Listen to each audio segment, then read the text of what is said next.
My name is Gavin Ellsworth. I'm 33 years old, and I work as a strategic branding consultant in Seattle, Washington. For the last 4 years, I'd been building what I thought was a solid life with Rowena Clark, a 29-year-old interior designer with impeccable taste and a smile that could disarm anyone. We were exactly 2 weeks away from getting married in Big Sky, Montana.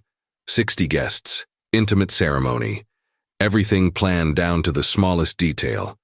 I've always approached life like a project. Analysis, planning, execution. It's what made me successful in my career, and I thought it would make me successful in marriage too. Rowena seemed like the perfect partner, creative where I was analytical, warm where I was reserved. We balanced each other, or so I believed. Then I found the messages. It was a Tuesday night on September 7th, 2024. Rowena had left her laptop open on the kitchen counter while she took a shower. A notification popped up. I wasn't snooping, not intentionally, but the name caught my eye. Travis Delmar, her ex-boyfriend. 31 years old, a freelance photographer who always seemed to be going through something difficult, according to Rowena. I clicked. What I saw made my blood run cold, but my face stayed perfectly calm. That's the thing about being methodical. You don't react, you assess. The messages went back months. Flirty texts, photos I won't describe here. Mentions of secret meetups at a coffee shop in Ballard. And then, the line that sealed everything. I think I'm still confused about what I feel for you. This was sent 3 days after we'd finalized our wedding invitations on August 31st. I didn't confront her. I didn't slam the laptop shut or storm into the bathroom. Instead, I took screenshots. Every single conversation. I organized them by date, saved them in a hidden folder, and closed the laptop exactly as I'd found it. When Rowena came out, towel wrapped around her hair, she asked what I wanted for dinner. "Whatever you're in the mood for," I said. She smiled and kissed my cheek.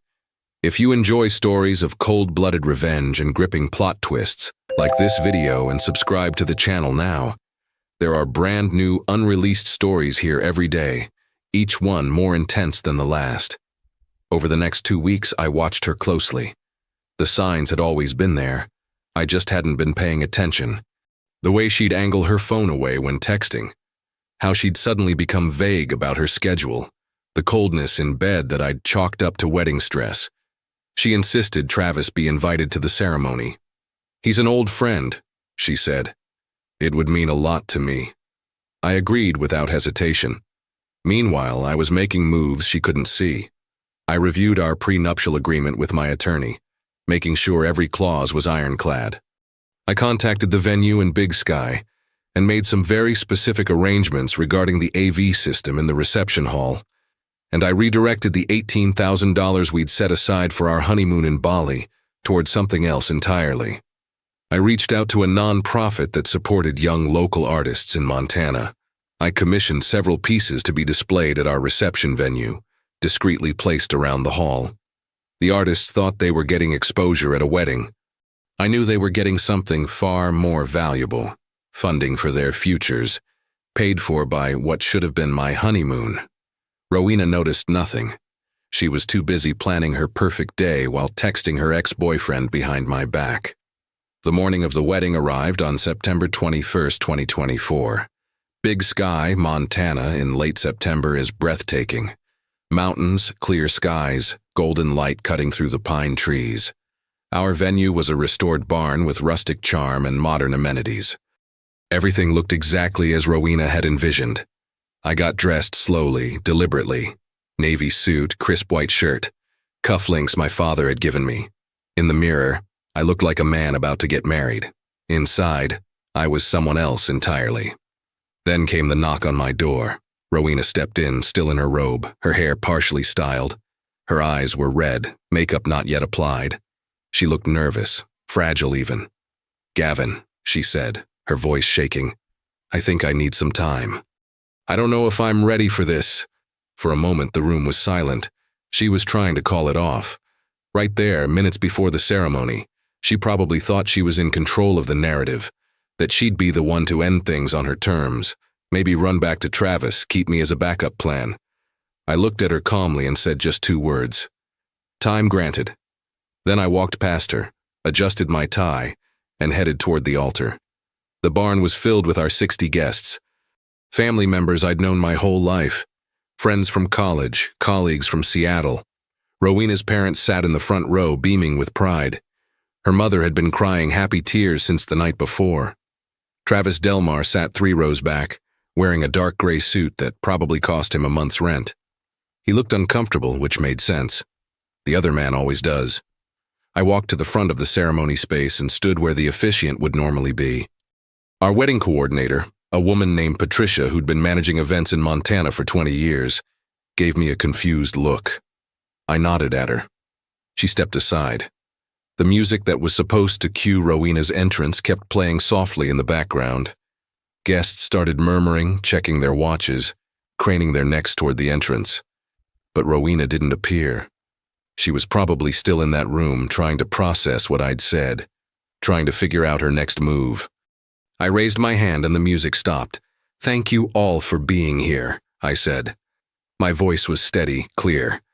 I want to start with a moment of complete transparency. I could see confusion rippling through the crowd. My mother leaned forward, concerned. Rowena's father frowned. I nodded to the AV technician I'd hired separately, a guy named Derek who thought he was just running a standard wedding slideshow. He pressed play on the laptop connected to the massive screen that hung above the reception area. The screen came to life. First, a date stamp, June 14th, 2024. Then a text message conversation. Rowena's name at the top, Travis's responses below. "Miss your hands on me. When can we meet again? Same place, Thursday afternoon?" The messages scrolled slowly, deliberately, each one time-stamped, each one saved exactly as it had been sent. Photos appeared. Nothing explicit enough to be obscene, but intimate enough to be damning. Rowena in Travis's studio, her hand on his shoulder.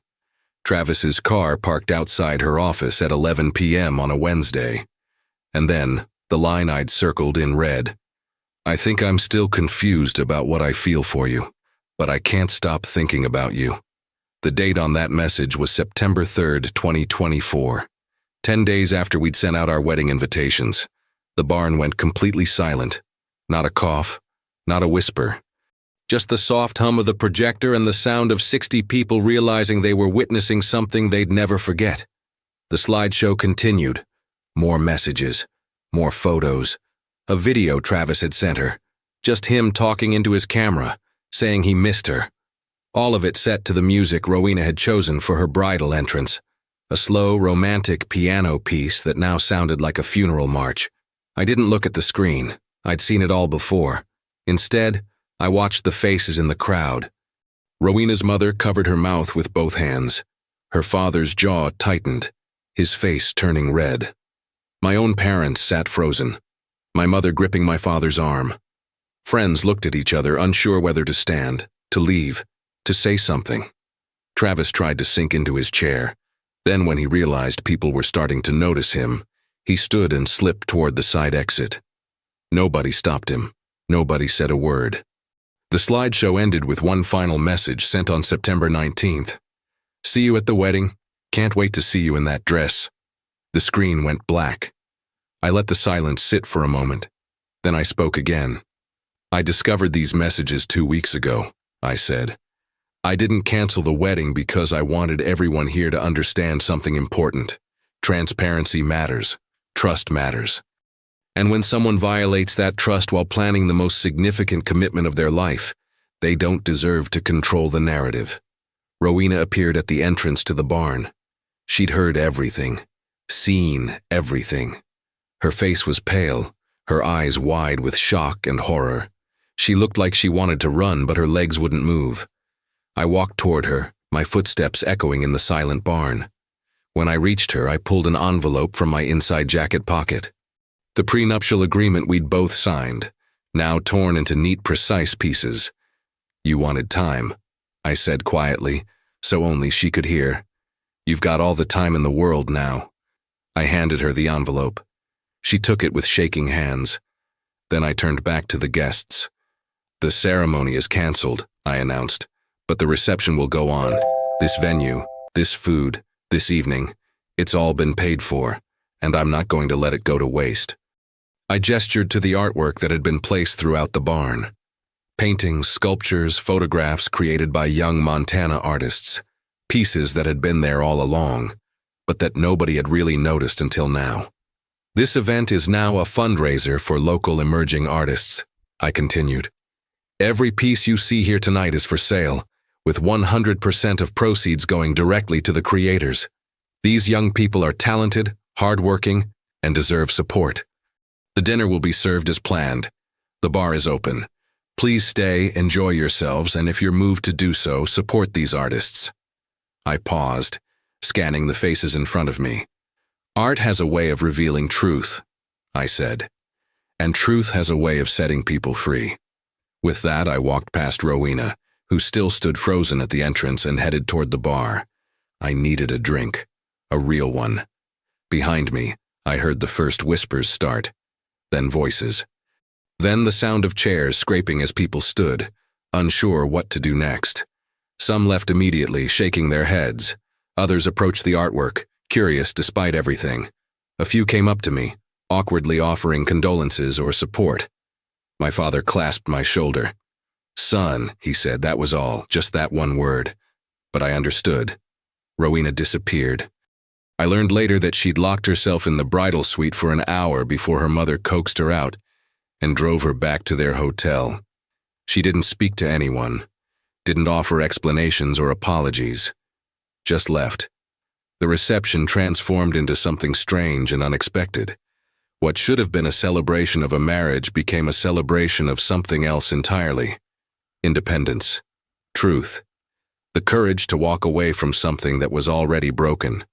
By the end of the night, every single piece of art had been sold. The band I'd hired started playing soft jazz, and people clinked glasses, unsure what to toast to but feeling like they'd witnessed something they'd never forget. Some guests left quietly. Others stayed until midnight examining the artwork, talking in hushed tones about what they'd just seen. The week after the wedding that wasn't, I stayed in Montana. I'd already taken 2 weeks off work for what was supposed to be my honeymoon in Bali, so I figured I might as well use the time. I rented a small cabin outside of Big Sky, spent my days hiking, and my evenings sitting on the porch with a bourbon, watching the sunset behind the mountains. I didn't post anything on social media, didn't make any statements, didn't answer the dozens of calls and texts flooding my phone. I just existed in the quiet, letting everything settle. Rowena tried to reach me. 17 calls in the first 3 days. Then text messages, long ones explaining, justifying, apologizing. She claimed Travis had manipulated her, that she'd been confused, that she loved me and had made a terrible mistake, that if I'd just talked to her, we could work through this. I didn't respond, not once. On day 4, she sent a message that was different from the others. "You humiliated me in front of everyone I love. You're cruel." I stared at that message for a long time. Then I deleted it without responding. She'd humiliated herself. I'd just provided the screen. Back in Seattle, the story had already taken on a life of its own. In our social circle, people talked. Rowena tried to control the damage, reaching out to mutual friends with her version of events. She painted herself as the victim of a vindictive ex-fiancé who couldn't handle her honesty. She claimed I'd invaded her privacy, that the messages were taken out of context, that I'd orchestrated a public humiliation for revenge. But here's the thing about evidence. It speaks louder than explanations. Several friends who'd been at the wedding quietly shared what they'd seen. Not in a gossipy way, but in a "this is what actually happened" way. The slideshow had been clear. The dates had been undeniable. And Rowena's inability to face anyone afterward spoke volumes. Within 2 weeks, her narrative collapsed. People stopped returning her calls. Mutual friends took sides, and most of them didn't take hers. Her business partner, a woman named Claire who ran their interior design firm, distanced herself professionally. Claire had built a reputation on trust and integrity, and she couldn't afford to be associated with someone whose personal life had become a public scandal. Travis didn't fare much better. Someone at the wedding had recognized him from the slideshow and posted about it on Instagram, tagging his photography business. Within hours, the post had been shared across Reddit and Twitter. Clients started canceling bookings. Corporate gigs dried up. His reputation in Seattle's freelance photography scene, which relied heavily on word of mouth and personal referrals, took a serious hit. He tried to disappear from social media for a while, but the damage was done. His name had become synonymous with the guy who ruined someone's wedding. Some people called what I did excessive. A few thought I should have just called off the wedding privately, handled it like an adult, spared everyone the spectacle. But here's what those people don't understand. Rowena had already made it a spectacle. She'd invited her affair to our wedding. She'd planned to walk down that aisle and make vows she had no intention of keeping. I just made sure everyone knew what was really happening. Meanwhile, something unexpected happened to me. The fundraiser angle, the way I'd handled the situation without losing my composure, without yelling or making a scene, it resonated with people. Not just friends, but professionally. A partner at a venture capital firm I'd worked with before reached out. "Gavin," he said over coffee at a place in Pioneer Square, "what you did took guts. Not the exposure part, the grace part. Turning that disaster into something productive. That's leadership." Within a month, I had 3 new consulting contracts. Major clients, companies looking to rebrand after internal crises. The combined value was around $200,000. They wanted someone who could stay calm under pressure, who could see the bigger picture when everything was falling apart. Someone who could turn a disaster into an opportunity. The irony wasn't lost on me. One of those clients was a tech startup that had gone through a very public founder dispute. They needed to rebuild their image, regain investor confidence, and move forward without letting the past define them. I worked with their team for 6 months, and by the end of it, they'd secured Series B funding and had completely transformed their public narrative. The CEO sent me a bottle of 25-year-old Macallan with a note. "You helped us find our way through the mess. Thank you." I still have that bottle. Haven't opened it yet. Back to Rowena. About 2 months after the wedding, in November 2024, I heard through a mutual acquaintance that she'd moved to Portland. She'd quietly broken her lease on our shared condo, packed what she could fit in her car, and left Seattle in the middle of the night. Smaller market, fresh start, hoping to rebuild her design career away from Seattle's tight-knit professional circles. She'd ended things with Travis completely. Apparently, once the fantasy became reality, neither of them actually wanted it. She sent me one final message in December 2024. "I hope you're happy now. You destroyed my life." I didn't respond to that one either, but I thought about it. I hadn't destroyed her life, I'd revealed the truth. What she did with that truth, how she responded to the consequences of her own choices, that was on her. I'd simply decided that I wasn't going to be the silent partner in my own betrayal. I wasn't going to smile through a ceremony while knowing what was happening behind the scenes. The artists whose work I'd funded reached out individually over the following months. One of them, a painter named Sophia, sent me a handwritten note. "I don't know what happened at that event, but the money you raised changed my life. I was able to quit my restaurant job and paint full-time. Thank you." That note meant more to me than any of the professional success that followed. By spring 2025, I'd fully settled into my new normal. I sold the condo Rowena and I had shared, too many memories, and bought a modern loft in Capitol Hill, with floor-to-ceiling windows and a view of the Space Needle. I started running again, something I'd let slip during the relationship. I reconnected with old friends I'd neglected, and I started dating again, carefully, slowly, with a much clearer understanding of what I was looking for and what I wasn't willing to tolerate. One evening in April 2025, I was having dinner at a sushi place in Fremont with a woman named Andrea, a patent attorney I'd met through work. We'd crossed paths during a rebranding project for one of her tech clients, and she'd reached out a few weeks later to grab coffee. Smart, funny, direct. We were talking about past relationships, the way people do when they're getting to know each other. "So what happened with your ex?" she asked. "If you don't mind me asking," I smiled. "That's a long story." "I've got time," she said. I considered for a moment, then said, "She made choices. I made sure those choices had consequences. And then I moved on." Andrea nodded slowly. "Good answer. We're still dating, taking it slow. But there's something different this time. A foundation of honesty that I didn't realize was missing before." A year later, in September 2025, I found myself back in Montana. Not for a wedding this time, but for a gallery opening. Sophia, the painter whose work I'd helped fund, was having her first solo exhibition in Bozeman. She'd invited me personally, and I felt compelled to go. The gallery was packed. Sophia's work had evolved, bold, expressive pieces that explored themes of transformation and resilience. I stood in front of one painting titled "After the Fall," and I felt something shift inside me. It was a phoenix, but not the cliché kind. This one was still on fire, still burning, but already taking flight. "That one's my favorite," Sophia said, appearing beside me with 2 glasses of wine. She handed me one. "It's about the moment you realize the worst thing that happened to you might actually be the best thing." I took a sip of wine and nodded. "I understand that feeling." She smiled. "I know you do." That night, at your wedding that wasn't a wedding, I remember thinking, this man just turned his pain into something beautiful. You gave me and the other artists a chance we wouldn't have had otherwise. But more than that, you showed us that you can face the worst moment of your life and still choose grace. Grace? I laughed a little.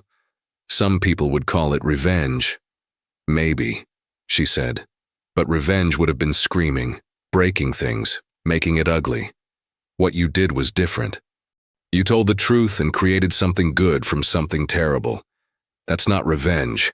That's alchemy. I'd never thought about it that way. Over the course of that year, I'd had a lot of time to reflect on what happened. There were moments when I questioned my choices. Should I have handled it differently? Was the public exposure necessary, or was it just my ego needing vindication? These questions kept me up some nights.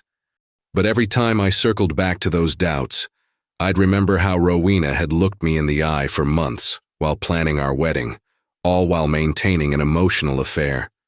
I'd remember how she'd insisted Travis be invited, how she'd almost made it to the altar before trying to back out on her terms. The truth is, I don't regret what I did. Not the exposure, not the slideshow, not redirecting the event toward something meaningful. What I regret is not seeing the signs earlier, not trusting my instincts when something felt off, not asking the hard questions when they needed to be asked. But those are different regrets. Those are about me,